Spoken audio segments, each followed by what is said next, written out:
Okay, hey everybody, Teching and Barry back again, and yeah, I'm a little bit late to the party on this one, yeah, so July 22nd, which was National One Piece Day, I'm sorry, International One Piece Day. It's a global holiday, ladies and gentlemen. Of course, it is the day that One Piece began, July 22nd, 1997. Should have expected on a day of such momentous occasion, especially with all the stuff going on with One Piece right now, there was going to be something released, and as luck would have it, I was at a convention when the trailer dropped. So yes, the now proper trailer for the One Piece Netflix live-action series. The first trailer, more of just a teaser. This is where we get into the real meat and potatoes of all of this, so I apologize I wasn't around when it first dropped, but we'll get into it right now today. So let's take a look at the proper trailer. Alright, so same basic premise as last time. Oh my god, a giant boot! It's Bigger Boot, ladies and gentlemen. He is the true villain of the One Piece world. Looks fabulous in live action, too. I make a lot of SpongeBob references in my One Piece review, like, here comes the giant fist being the most notable one, but honestly, SpongeBob and One Piece have a lot in common. They both take place in the ocean, there's underwater sections.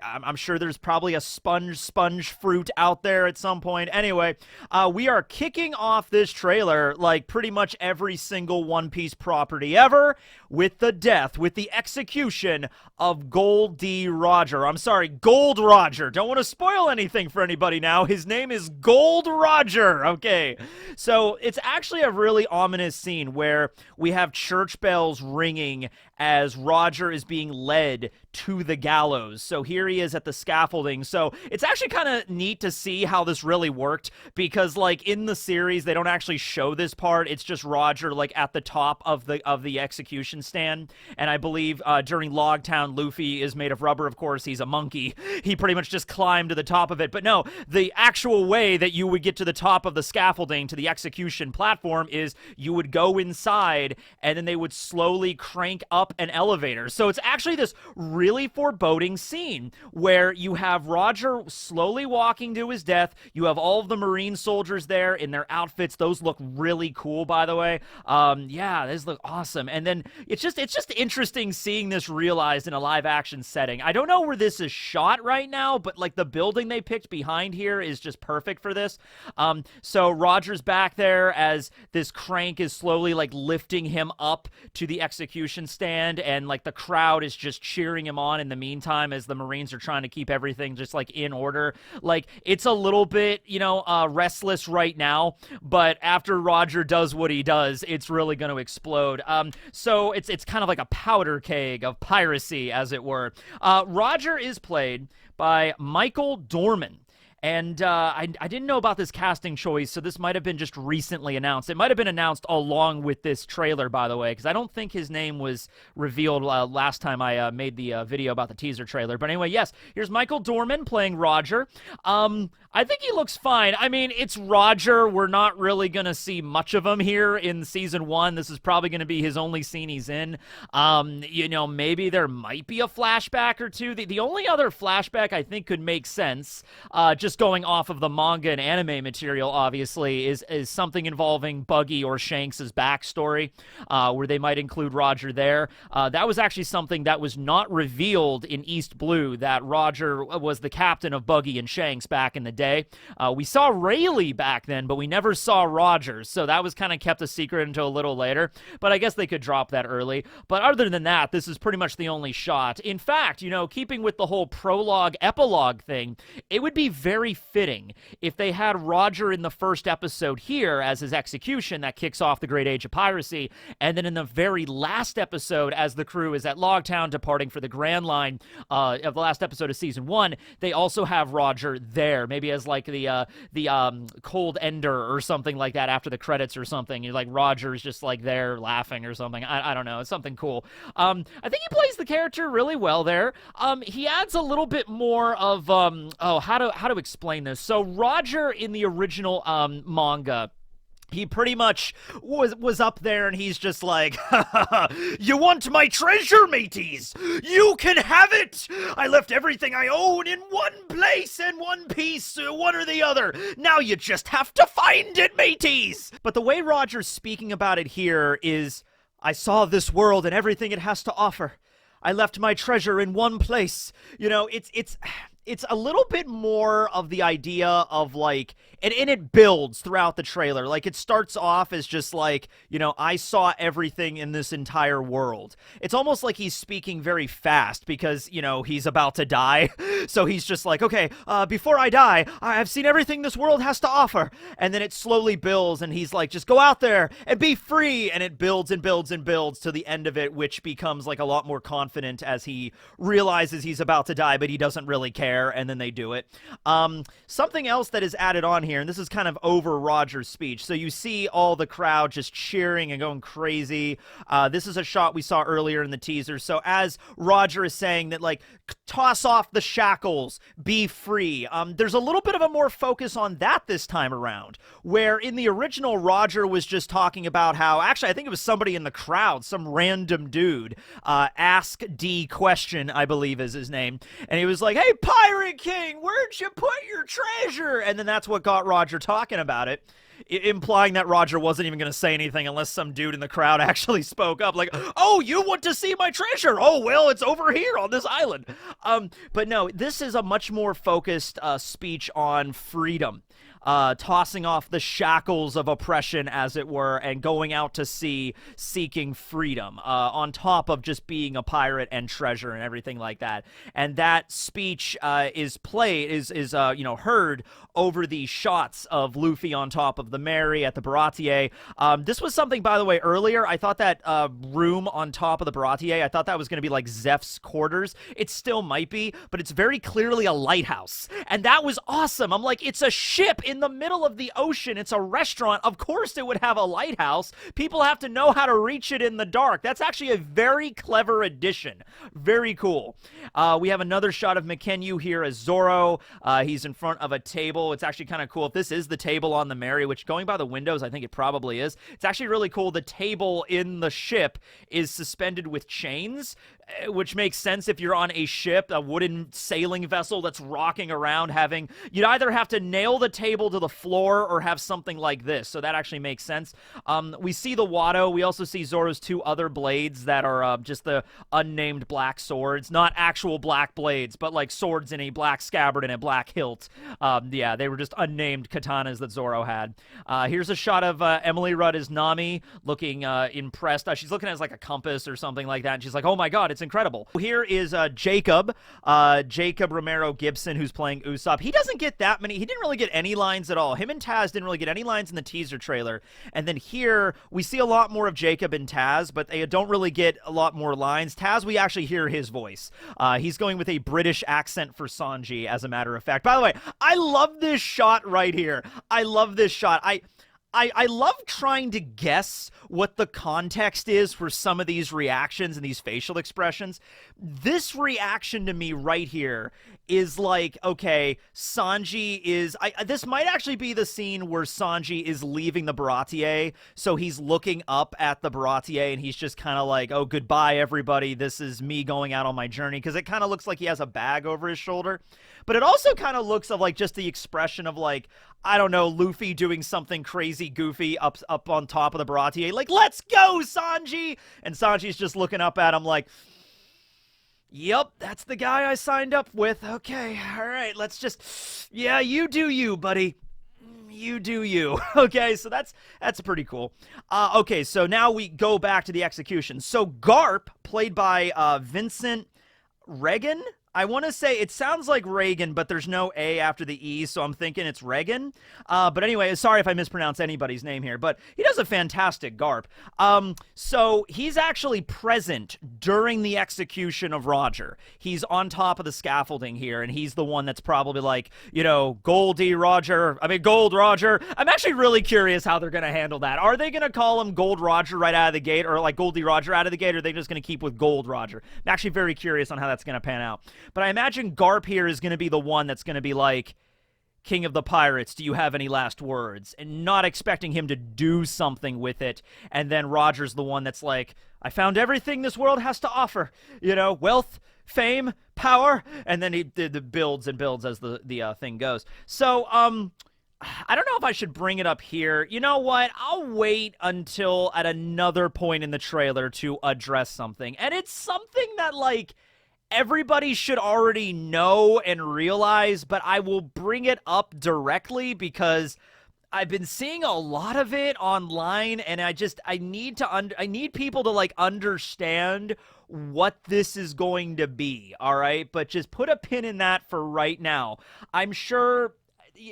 You know what? I'll get to it when I get to it. Okay, so here's Roger, and at the end of his speech, like I said, it started with him kind of not quivering, but like maybe being a little bit more reserved, and it ends with him laughing. It kind of gives me the impression that Roger didn't realize, like, he didn't know what he was going to do. He just got the idea, like, on the spot. You know what I mean? Like, he was kind of reserved to just die, like, because he had already done a bunch of stuff before this.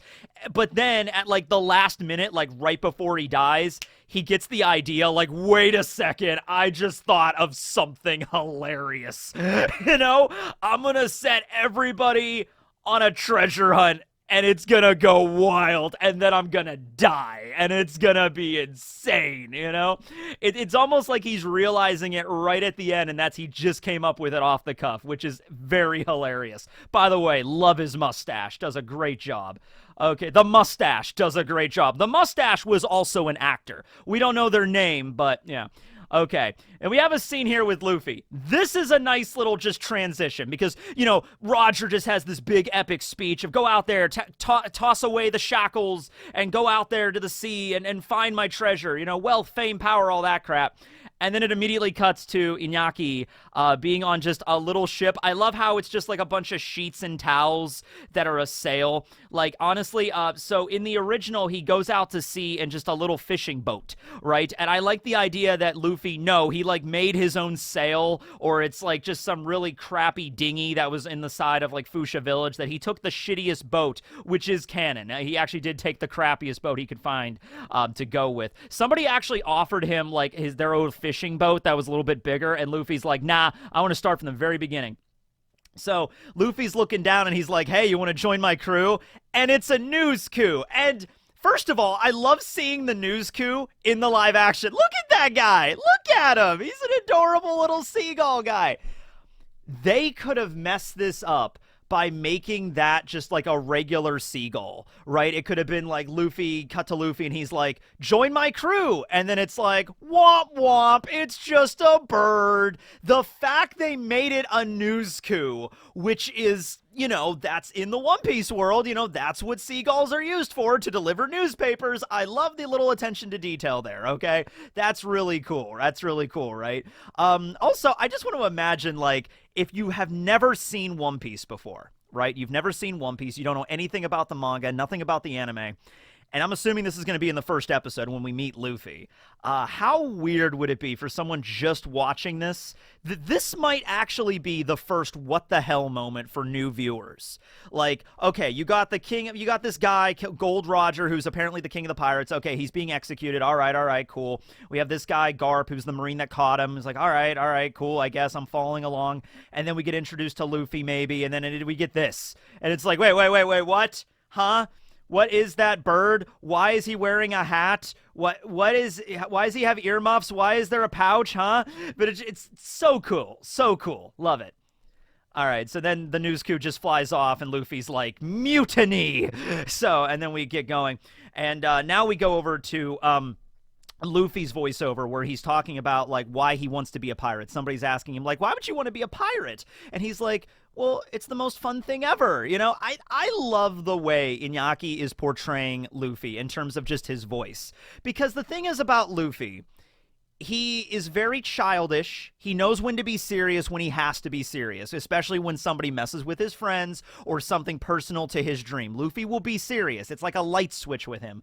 But most of the time, Luffy is a child at heart. He's that kind of guy, okay? So if somebody comes up to Luffy and asks him, and I love the delivery because somebody's like, oh, why would you want to be a pirate? Luffy's reaction to that is, Because it's like the coolest thing ever. It's the best thing ever. You know, it's like the best way to live. It's the only way to live. Why would you not want to be a pirate? Just the way that he delivered that line was so good. So this was also in the teaser. We see Luffy's little barrel bobbing in the water there as it's approaching Alvida's ship that's going to get dragged up and everything. That's where Luffy's going to meet Kobe and everything like that. We see Alvida's crew attacking a pirate ship. We actually see why she's called like Iron Mace Alvida here. So she's actually wielding, I know it's blurry, you can't really see it exactly, but we see Alvida swinging over to this random pirate ship and taking out this giant mace and then just boom, knocking a dude right in the face with the damn thing. Okay, so that was actually pretty epic, you know. A lot of practicals here. Like, they built these ships for this. Like, there's not a lot of CG. I mean, I'll have to add a little bit of CG in for the sake of it, but dude, this real ships, really good props, really good everything, you know, in terms of like the naval combat. This is pretty sweet.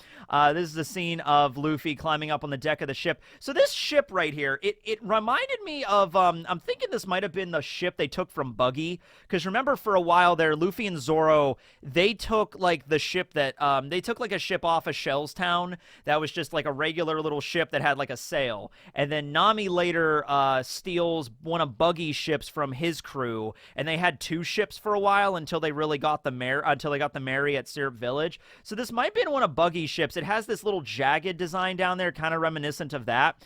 But then it also fires up a giant flare into the sky, very reminiscent of what happens later on during Thriller Bark. So if they're taking other aspects of the series and throwing it in there. See, here's the thing about this. This isn't the moment I was talking about earlier, but I'm going to bring this up now.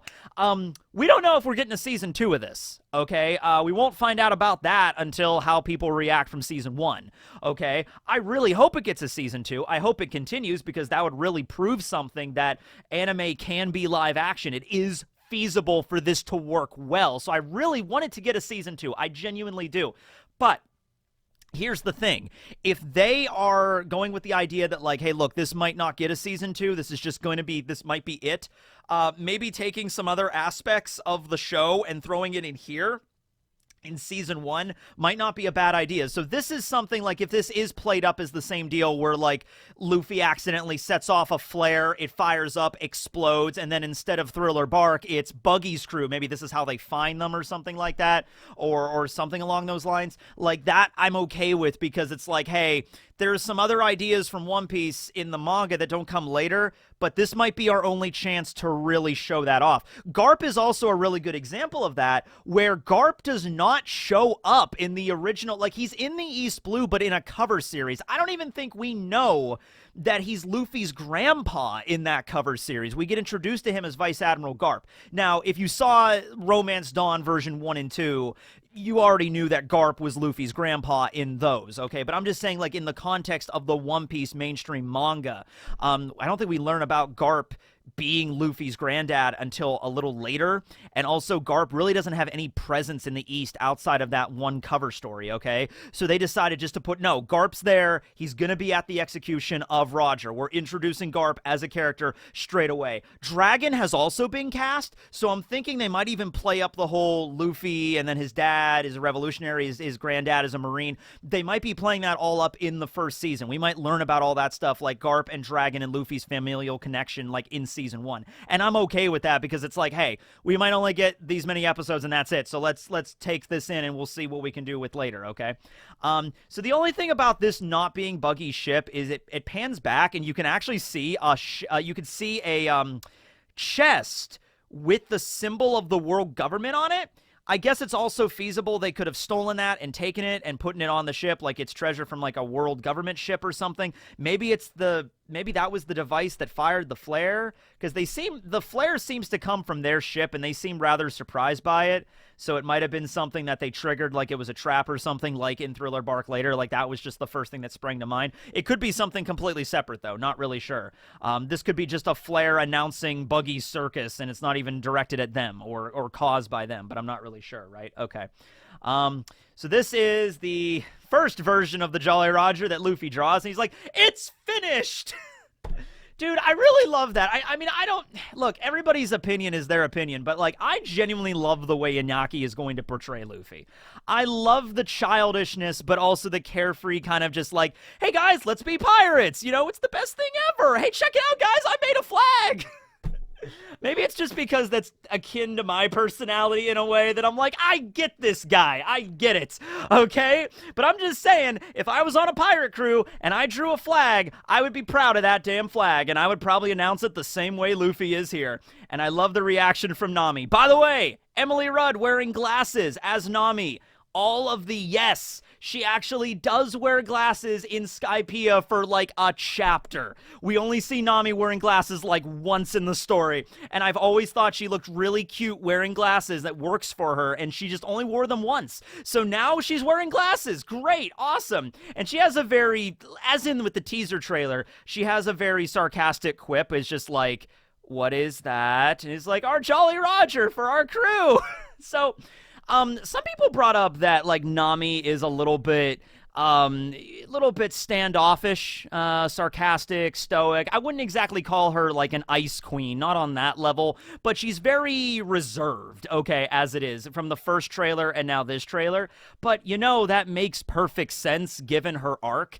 We see scenes from the Arlong Park arc later in the trailer, and it really kind of just paints the picture of what they're going with. Yeah, Emily Rudd is probably going to play Nami as a little bit more reserved, and she's not really going to open up to a lot of people, and she is going to be rather sarcastic to people around her.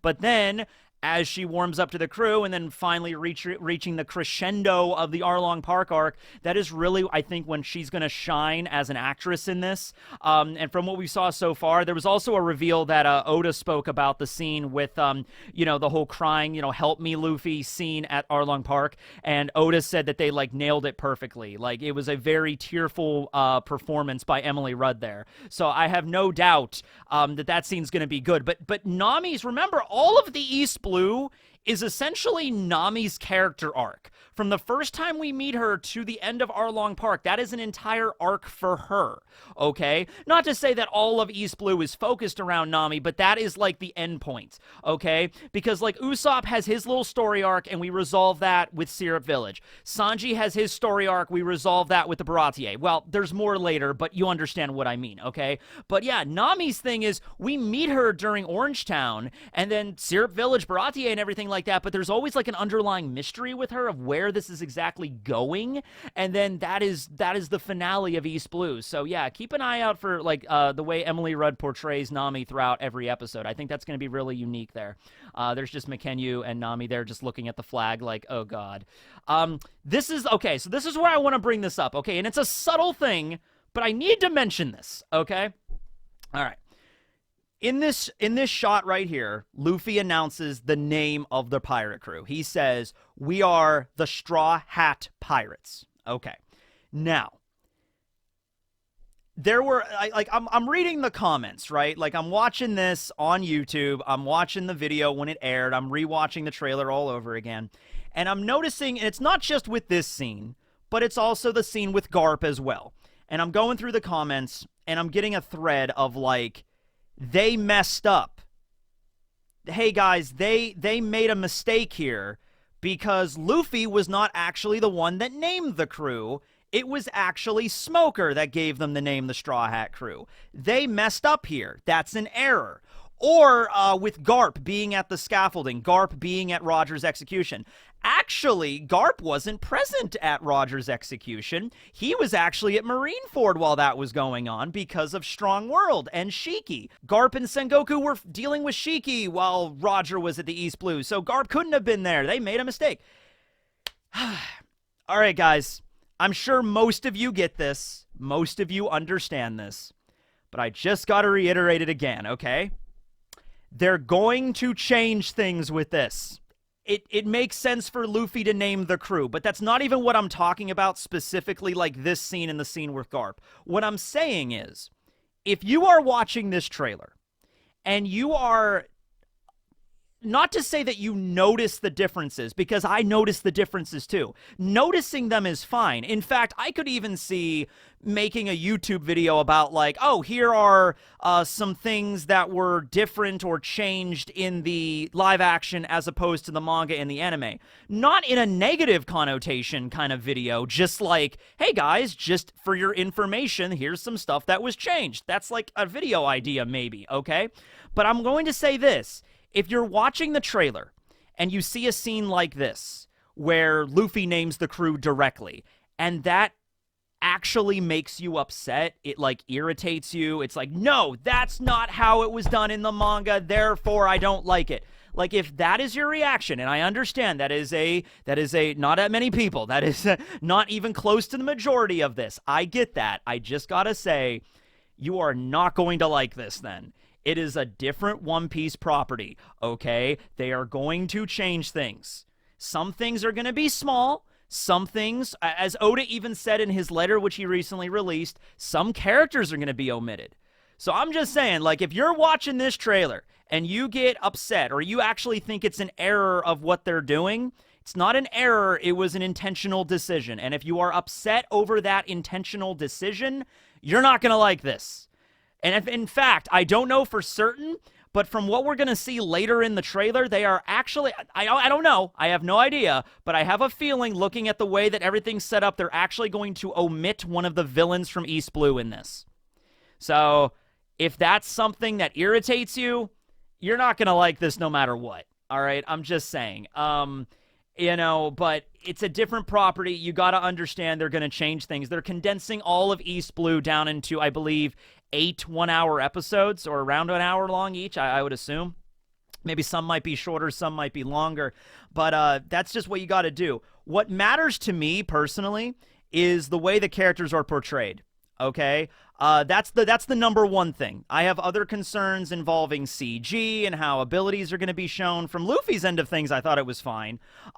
This is, most of my concerns are stuff that is way later down the line, like once we get into the Grand Line, if we do get a season 2. But we got to get through season 1 first. You know what I mean? So characters are number one for me, and that's broken up into 2 sections. Broadly, we're talking about the character writing, and we're talking about the way that the actors actually portray their characters. In both respects, so far, I think it's fine. They're encapsulating the spirit of the characters. They're going to change dialogue around. They're going to change little things about their characters around. Some people were saying that, like, oh, Luffy is too articulate in this. He's using words that Luffy would never use. Like, Luffy, in my opinion, Luffy's, like, fine in this. He's not stupid, guys. Like, he's never been portrayed as, like he just is so dumb he doesn't understand. It's just he's very laser-focused on certain things that interest him. That's Luffy's character. If you start to bring up something Luffy's not interested in, he just tunes out. He's just, I don't care about this, you know? That's Luffy's character, all right? Like, if you bring up something to him, like, hey, Luffy, do you want to learn about the geopolitical, like, situation in Marijois right now?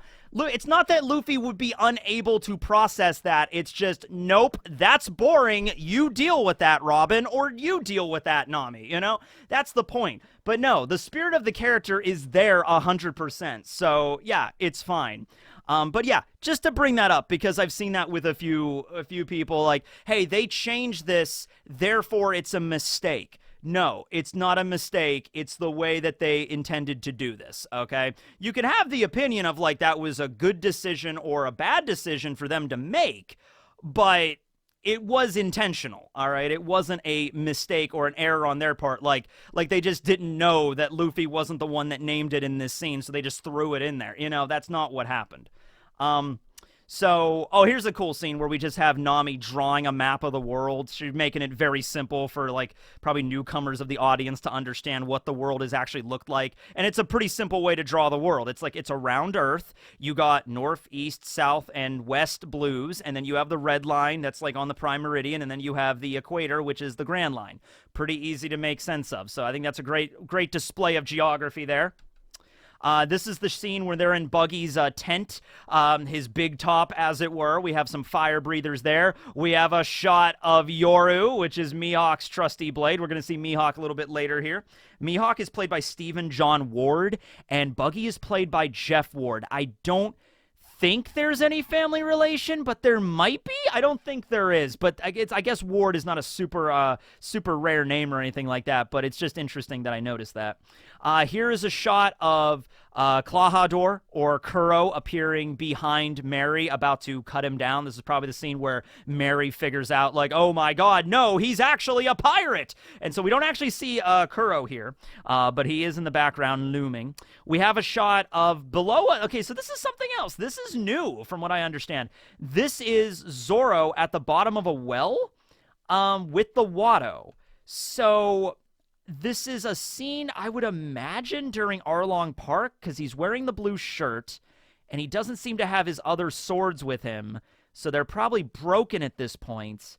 So this is, I believe, maybe a scene during Arlong Park, like they threw Zoro down in the well so he couldn't, like, fight back, or he's like a prisoner or something like that. I'm not really sure. Here's McKenyu again talking to Luffy like, hey, you're going to make enemies no matter where you go. And now we get a shot of Buggy's circus. And I like this. Oh, no, this shot is in the Baratier. This shot is in the circus. See, that's the thing with the two scenes. Like, I originally thought this was in the same scene. This was in the same shot. I don't think it is. This is clearly the Baratier. This is clearly the circus. This is a different set. Okay, well, anyway, so we see Buggy's circus. And here's Jeff Ward playing Buggy. And oh my god, guys. I was pretty confident in Jeff Ward's Buggy in the teaser trailer. I cannot wait for the episode where they deal with Buggy. That is the first thing I am super hyped for, because Jeff Ward is playing the shit out of this character, and he is amazing. All right? Like, look. Like, I think this is going to do well. I genuinely think the Netflix live action is going to do very, very well. But even if it doesn't, and it doesn't get a season 2, Buggy's performance is going to be a standout. Jeff Ward's performance as Buggy, I should say. That's going to be a standout thing, okay? I think it's going to do well, but, like, bottom line, saving grace, we have this performance of Buggy, which is incredible from what we've seen. We have, oh my god, the lighting here inside of a circus tent as Zoro and Nami and Luffy get ready to fight. Actually, we don't see Luffy here. He might be in the cage still. But anyway, Buggy all separates. Very clever, by the way. It's like, okay, we're going to have a shot where Buggy is going to disassemble using his chop powers, and he's going to attack everybody. How do we not? We're going to have to use CG for this. There's no other way to do it. How are we going to make this work? Dude, we're going to have it under the circus tent with fog and everything going around in the background because it's a circus. And we're going to have this blue lighting. And, dude, the scene where Buggy's body separates with the fog and the mist and the lighting and everything like that, it looked like something out of a horror movie where, like, Buggy walks up to you and he's just like, ha ha ha, and then he just begins to slowly separate his body, and then there's just body parts and you can barely see them kind of in the fog and in the lighting, and it's just like, what the shit is going on? And then you have Buggy here, and he's just like, chop, cannon! And you know what? It works! It fucking works! It works so well! Because, you know why it works? I'll tell you why it works. Buggy is a fucking clown. He's a circus performer. He's doing a show in a big top with the lighting, with his crew all around him probably cheering him on. He's a showman. He is playing this up. He's like, it's time for the lead performance. I am now Buggy the Chop Man with my performance of Chop Cannon! It's almost like insanity to an extent, but not like he's really insane. It's a character. He's a pirate clown giving a show. He's going to announce it to the entire tent. Chop Cannon! You know, and it works in this way so damn well. It does not come off as cheesy. It does not come off as like he's phoning it in. It really works in this shot. So I think the scenes with Buggy, they figured out the best way to really showcase everything. Okay, I think it works great. Another shot of Jacob here. This is a shot with Luffy as he's dodging Kuro's knives. So obviously the knives are coming down here. By the way, something I forgot to mention last time. Actually, I didn't know about it last time. A lot of people mentioned it, though. Luffy's outfits here, also all the other outfits that we see are not standard in the manga and the anime, are actually taken from the color walks, or rather the cover pages. I actually have a color walk back here. This is the color walk compendium. I actually bought this at Techo. This is the newest one. This is all the way up to 1.0. I should have bought. They had the one from East Blue. I didn't even consider buying the one from East Blue because of I gotta get that one. I gotta buy that color walk. But yeah, so all of the cover pages that have Luffy like hanging out with animals or whatever, like the Straw Hat Crew, yeah, those are all the outfits in those cover spreads that the Straw Hats are wearing throughout the East Blue arc. I bet somebody was probably like, hey, Oda, maybe we should. This is another thing, by the way, that doesn't translate well to live action. So when you're talking about manga and anime, it's okay for the characters to wear the exact same thing every single story arc. Now, the Straw Hats don't typically do that. They'll switch it up, especially Nami and Robin. They'll change outfits every arc. The Straw Hats pretty much at this point will always change their outfits every single arc. They'll dress like samurai during Wano. They're in the future gear right now in Egghead. Sure, okay. But, you know, in the East Blue, it was pretty much the same outfits all the way through. I think Nami changed her shirt like 3 times, and that was it. Zoro had the same outfit. Sanji, Usopp, Luffy all had the same outfit the entire arc. And, you know, it's... In the anime, nobody cares. But in live action, when you're seeing the actors wear the exact same outfit day in and day out when multiple weeks and months are, like, passing, you know, it kind of gives the idea, like, oh, damn, are they just not washing their clothes? So, yeah, you need to have an outfit. You need to have a wardrobe. You need to have a lot of options. And I bet somebody came to Oda and was just like, you know, hey, what about us using the color spreads for the outfits? I'm like, that's an amazing idea or something like that. Let's do that. It's like cool. You know, I like that. Here's Nami. I believe, I don't know what this scene could be at. I mean, this could probably be at the Baratier, I would assume. You know, they're like in the kitchen area, and that's actually going to make sense because in this scene, Nami is saying, like, Luffy, they're coming for you. Okay? And now we get a shot. This is probably the biggest change that we've seen. Well, look, guys, like I said, they're going to change things. Some things might be small, like Luffy wearing shoes instead of sandals, or...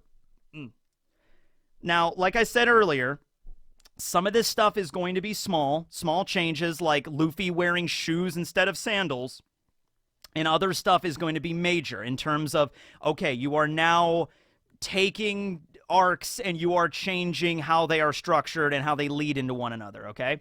So this is a shot of at the Baratier with Taz Skylar playing Sanji attacking Karubi.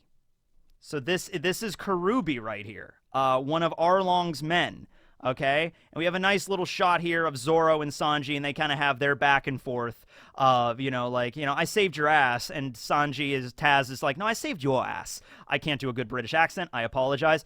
Taz, I looked into him. He was born in the Canary Islands, which is part of Spain, but his mother was British. So he's going with a British accent for Sanji here. This is a shot at Arlong Park, and we see Zoro jumping up and just slicing some members of the new, not the new Fishman Pirates, it's just the Arlong Pirates, who are fishmen. Okay, this is a funny scene because Sanji jumps out of the water just as a fishman's about to attack Zoro and, like, kicks him and just like, haha, saved your ass there. Okay. I love this addition. Listen. This is going to seem cheesy and corny as shit. But I really need you to understand this for a moment, okay? So you got Arlong Park back there in all of its splendor. You got the giant, like, pagoda, giant, like, multi-staged, multi-level kind of tower that Arlong has, okay?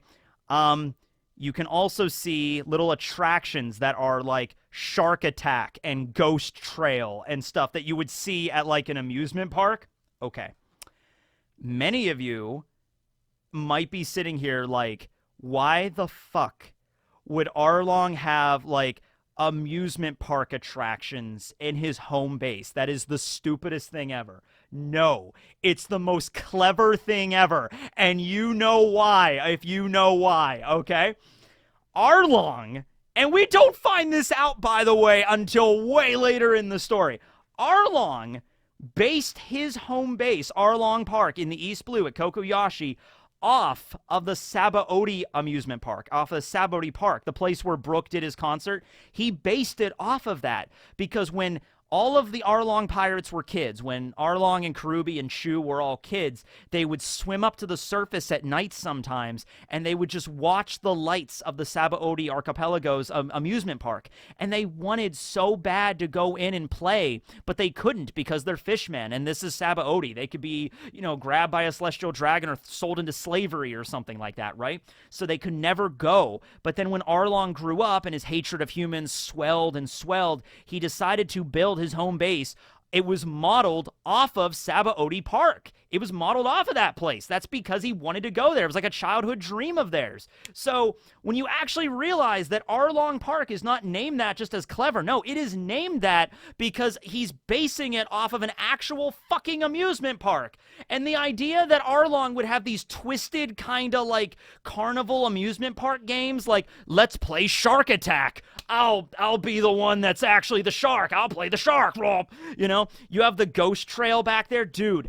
I was thinking, like the scene where Usopp runs off and he fights Chu? Wouldn't it be so cool if, like, Usopp runs into, like, the Ghost Trail exhibit and he's, like, running through that, like, Ghost Town exhibit? I don't know if it says Ghost Trail or Ghost Town. Probably says Ghost Town. Sorry if I keep saying trail. But, like, it's a ghost town or whatever. Like, Usopp runs into one attraction and then Sanji runs into another attraction, because you have to understand, most of these fights take place underwater in the anime. That's going to be really hard to do, to choreograph. Like, that whole fight with Karubi and Sanji takes place underwater. That's going to be really fucking hard to choreograph a fight underwater.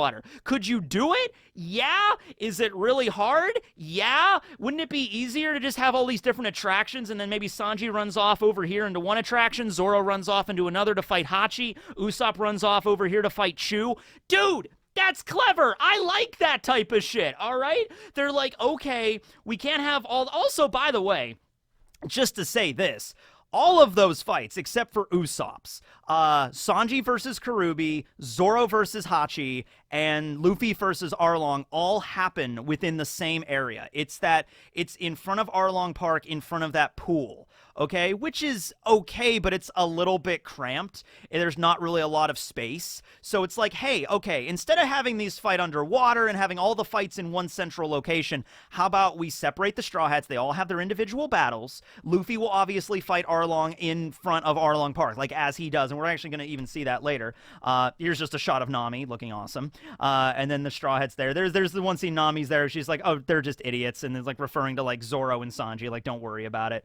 Here's a fun scene with Jacob where he's like giggling. He's like laughing. And this when the crew is all together. I imagine this would be closer to the end of the season. This would be closer to like Logtown at this point.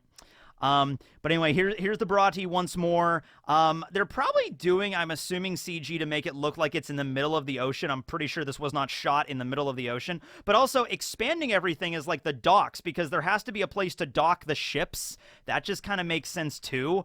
In the anime, you just kind of roll a ship up, but like having a whole like parking lot for ships kind of makes sense.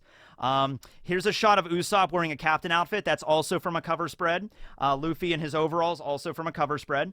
And they're just sitting there eating. I love how Luffy's having like a milkshake. That's great to me. Usopp's like, I'm a pirate now. I'm an actual pirate. I'm going out to sea. I'm going to wear a pirate outfit. It works, okay? This is, I believe, the beginnings of the walk to Arlong Park right here. They're walking out, taking the slow stroll to Arlong Park. Although, I guess maybe not, because Luffy still has the hat on. This might be a little earlier. Maybe this is when they meet Nojiko. This might be when they meet Nojiko, because yeah, the walk to Arlong Park scene would have been with Luffy not having a hat, because that scene is, by the way, in this when Luffy gives Nami his hat. So this scene right here in the trailer is really where I realized that, like, okay, Emily Rudd is going to play Nami in a very specific way the entire season, and right when we get to these episodes, you know, she's really going to show us, like, her range as an actress. So I'm really looking forward to this. I love the Mekon tree, the little tangerine tree next to her grave. I love the fact they put... So once again, it's different. It's not on a hill. It's in a tangerine grove, which also makes every bit of sense. They buried Bellemere next to her favorite, her job, but also her favorite fruit. Okay, that makes sense. Also having a nice sit-in log next to it. You always got to have a sit-in log, a place to just sit down and contemplate your thoughts. All right, So here we go with Arlong. There's a better shot of him later. So here we go. Arlong at the Baratier. Arlong's placing an order, ladies and gentlemen. You know, I wonder what Arlong... Okay, no. Aside from everything else, I want to know what Arlong ordered at the Baratier. I want to know what he would have ordered at the Baratier. What is Arlong's go-to order? Okay, so let's have a shot of Arlong here. Okay, here we go. So Arlong is played by McKinley Belcher III. Okay, so I like the outfit. I like the costume. I think it works as best as it could. All right, without, and you know, would you rather have Arlong be placed together with a bunch of weird-ass CG? Practical effects have to make the nose prominent, but they can't have the nose sticking out like 2 feet. That's not practical. That would also look really stupid, in my opinion. So it's like, okay, we're doing fishmen in this story. I think, hey, they got the teeth, they got the nose with the bone protrusions coming off of them. That was another thing I was worried about. Like, how are you going to make his nose, like, razor sharp? It's like, oh, we're going to add bones sticking out of it. I'm like, okay, yeah, that works. But other than that, the hair, he's less blue in this, which I actually prefer, because I was like, okay, are they just going to paint McKinley, like, are they going to paint him just straight up like bright blue? But no, they went with like a more subdued purple, like fish scales, kind of like, you know, they went with that, and I think it works.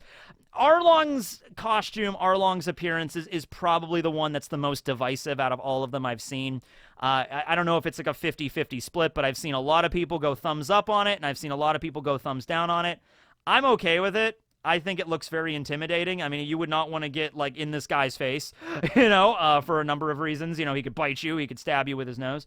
But, yeah, Arlong, he's an interesting character design in the manga, and translating that to anime, I'm not from anime, but translating that into live action, that was going to be a little bit of a feat, and I think this is the best way they could have done it. I'm really trying to think of another way they could have made Arlong work, and I really like having the super long nose, I don't think would have worked. Having him bright blue, I don't think that would have worked. So this is really just the way that I think makes the most sense. This might be the best we could possibly get Arlong. He has a line here where he says, like, you know, I'll do you the kindness of killing you all together. You know, so what does he mean by that? Well, by the way, oh God, it was like Emily's looking like right into the camera. She's like, ah! It's like, okay. So, Arlong is at the Baratier here. Now, I didn't realize this until I looked at the cast list. So I could be wrong. I do not know. It might be revealed later. Don Krieg and Geen and Pearl, by extension, do not have actors announced yet. They could still show up.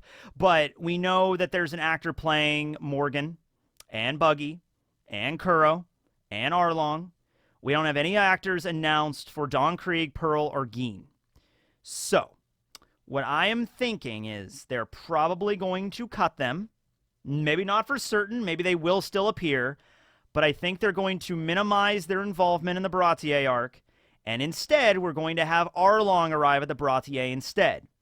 He's going to kick the shit out of the Straw Hats. Like, he literally just kicks Luffy out of the front door of the Baratier here. He's going to kick the shit out of the Straw Hats. Some of the Straw Hats are going to get separated, like Nami and Usopp might head to, you know, Kokoyashi or whatever. And then that's why Arlong says here, you know, I'll do you the kindness by killing you all together.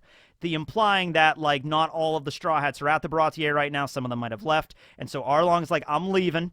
I'm going back to my home base. I'm going back to Arlong Park. You know, come and get your crewmates that are there or heading there, and then I'll kill you all together. Okay, that's what he's basically saying here. So, this is the big change. And Oda even said this in his note. He said characters are going to be omitted. All right?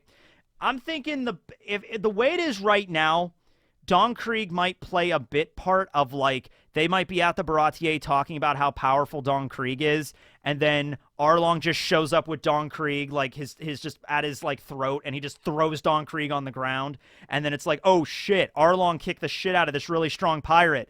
Now that means he's even a stronger pirate. Or they just cut Don Krieg altogether, okay? Which I gotta say, if you were gonna cut any villain out of the East Blue arc, Don Krieg is probably the one that's the least relevant, okay? I would say Morgan is relevant to some stuff. Kuro is relevant. You have to have Kuro for Usopp's plotline. I would say you could tag out Krieg for Arlong and still have the Baratier arc make sense. Mihawk is still going to show up. We already know that. He's going to show up late. We saw him earlier, but he's going to show up here in the trailer.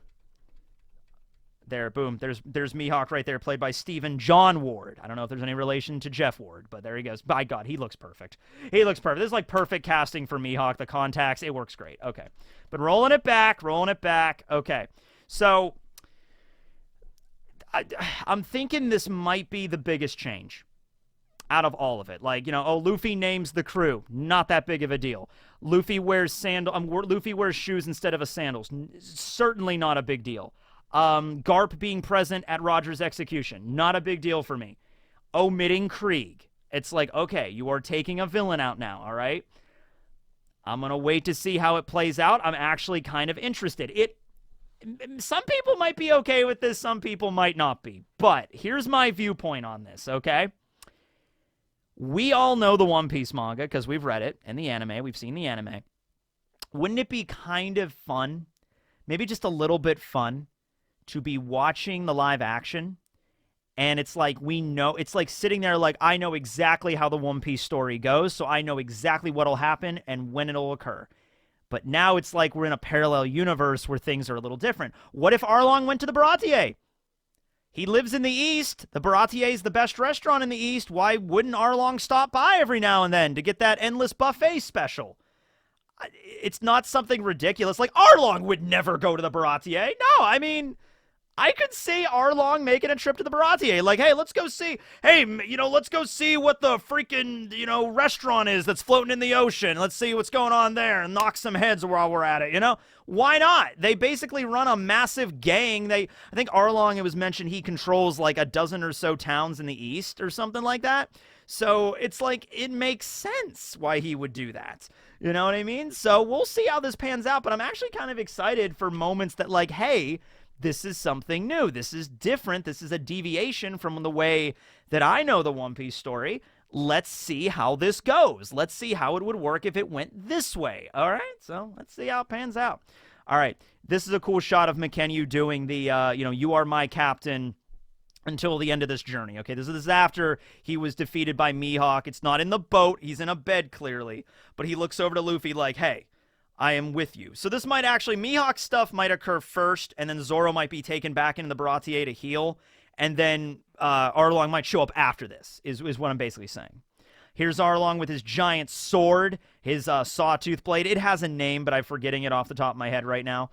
The collapse of Arlong Park, Luffy putting his straw hat on Nami, Nami crying. This is the scene that Oda said that, like, this was an extraordinarily emotional scene. I don't cry very often when it comes to, television. I can only count like a handful of times I've genuinely cried. I don't know if I'll cry at this because it's kind of a high benchmark for me, but I hope I get a little teary-eyed at this. I honestly hope I do. As Arlong again, Luffy's just like, hey, you mess with my friends, I'm going to kick your ass, Here's Shanks. I think Shanks looks great. A little bit different, maybe than, okay. Compared to Mihawk, I think Mihawk is 10 out of 10 perfect casting, okay? Shanks is good. I wouldn't say 10 out of 10 for Shanks, but I think he'll make it work, all right? But Mihawk, I mean, the body language, the sword, the costume, the eyes, the facial hair, I mean, it's really flawless for me. Like, they got a guy, they got Stephen John Ward who looks like fucking Mihawk, okay? Like, that's just how it is. There's just another shot of the trailer we saw before, the Lord of the Coast coming out attacking Shanks. So this was a shot that was really hard to capture in a still frame, but this is Luffy using Gatling against Arlong to knock him through a wall. I implore you to go watch the trailer in 1080p. This is obviously lower quality. It's a lot better there. Here's Arlong just in better lighting. There's Luffy showing off his rubber powers. I think a lot of people have seen that as a screenshot. That was the scene in the anime where Luffy's like, I'm a rubber guy. Boing. I think the rubber effects with Luffy look fine. I think they look really good, honestly. Like, the last time it was kind of iffy because Luffy was, like, extending his arm in the darkness, and it's like, oh, okay, what are they doing with this? But this is a shot in the daylight. I think it looks great. You know, I think a lot more people are divisive off Arlong's appearance than Luffy's rubber powers. I think they put most of the budget. They put a lot of budget and care into Luffy's powers because he's going to have to use them a lot. That's kind of his whole thing. That's how he fights, and you got to make it look good or there's no point, all right? So I'm thinking I think that looks good right there. Once again, it's more impressive to see it in the full motion.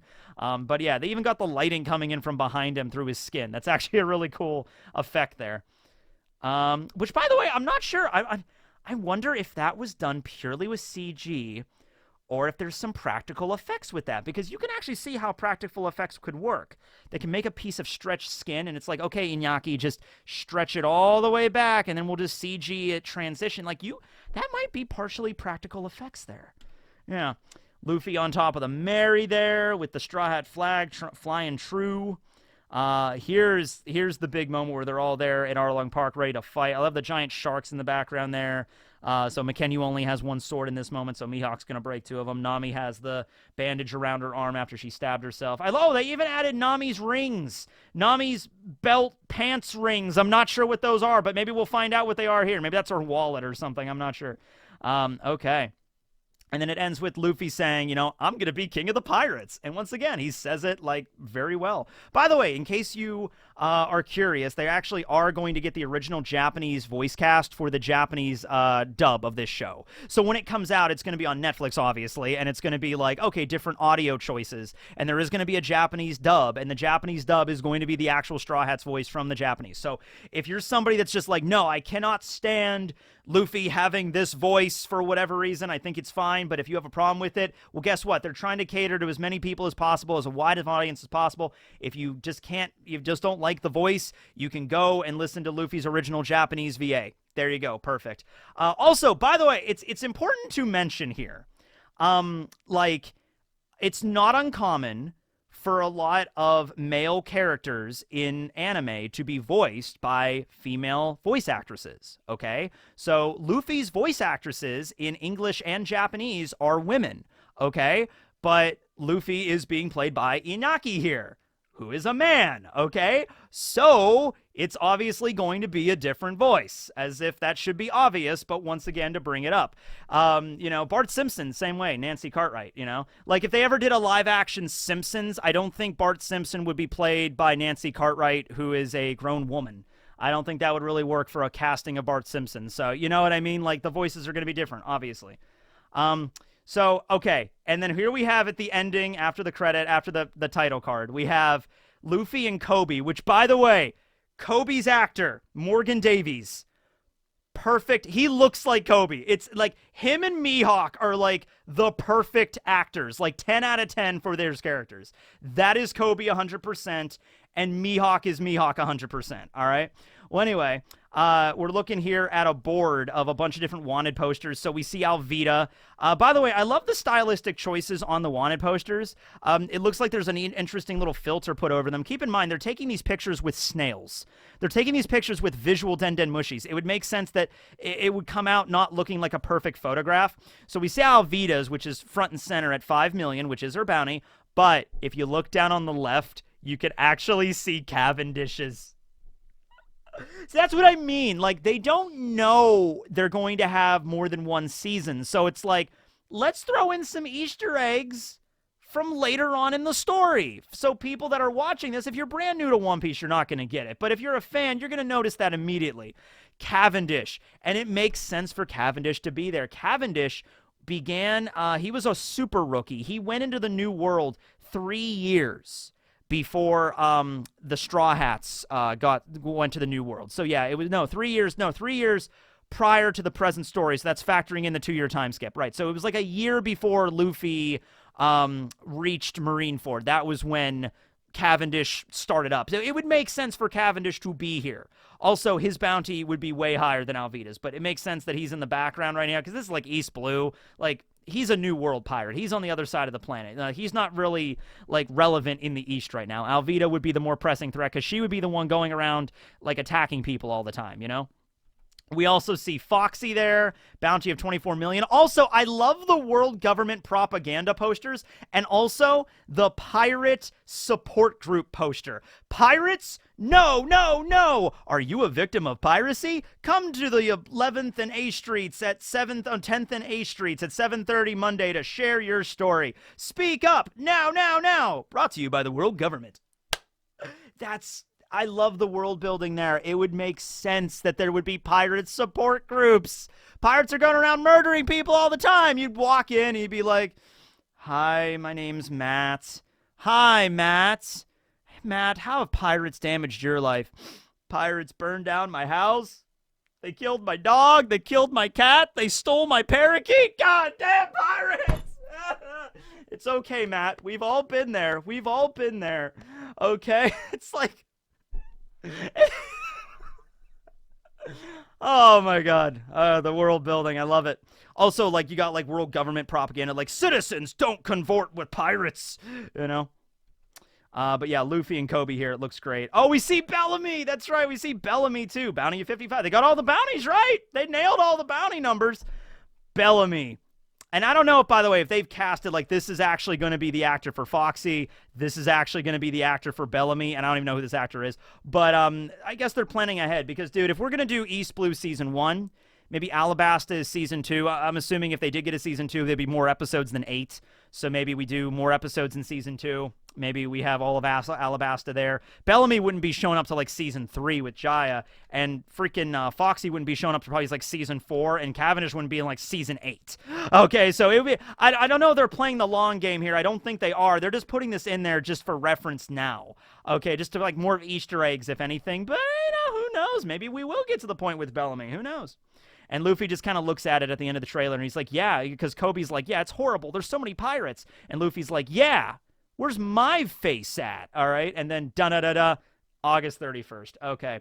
So once again, that was like a 4-minute trailer, and that took me over an hour to talk about. So there it is. But you know what?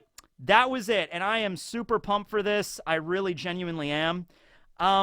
You know, like, I'll leave it on that because that's a cool shot right there. I think Grandline used that as his thumbnail because that was like the best shot in the whole trailer.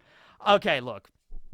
I got nothing else to really... There's probably not going to be any other trailers of this until it releases. It's only a little bit over a month, so maybe there might be another version of this trailer. Maybe a couple more things added in or taken out, switched out, or whatever. But this is probably going to be the last major trailer we're going to get until it's released.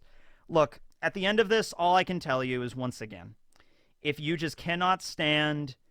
You know, like, okay, I don't like to see the Straw Hats, you know, the voices aren't there because they're not the anime voices, or they change things in the manga, from the manga, I don't like that, I don't like this, I don't like that, you're not going to have fun watching this, you know, you're not going to enjoy it, okay, so that's just how it is.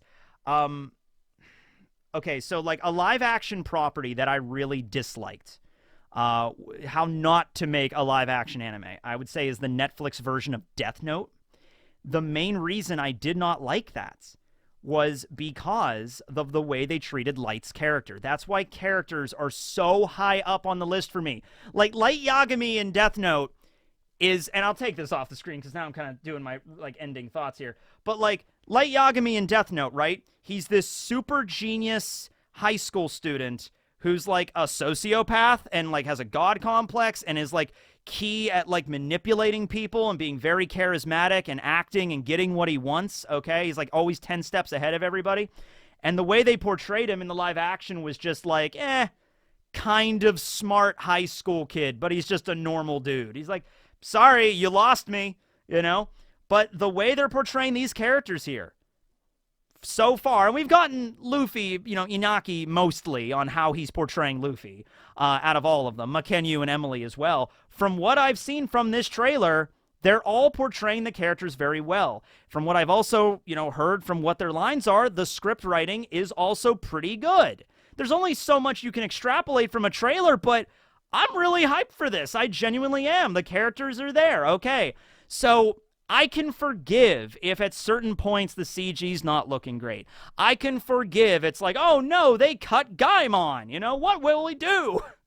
I can forgive that stuff. I can look past that as like, okay, This is going to be live action, and there's 8 episodes condensing all of East Blue. That's like 100 chapters of the manga we're distilling down to 8 episodes.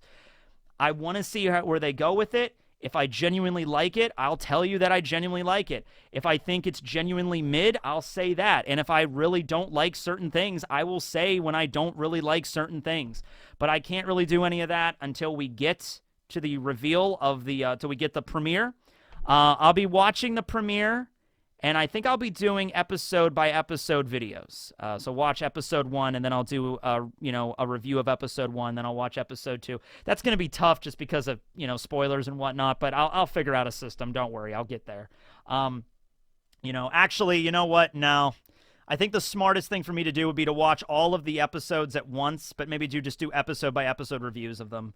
The only problem with that is I would know what happens next, but, in order to avoid spoilers, that might be the best shot for me to do that. But anyway, I will be doing episode-by-episode reviews. I thought about bundling it all into, like, one big thing, like a whole season recap, but no, I think I have to go episode-by-episode for this, absolutely.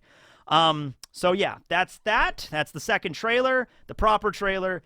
Thank you for watching, everybody. Let me know down below what your opinion of this is and where we're going from here and what do you think of the casting choices and, like, the makeup and costume for Arlong in particular. And where are you at right now?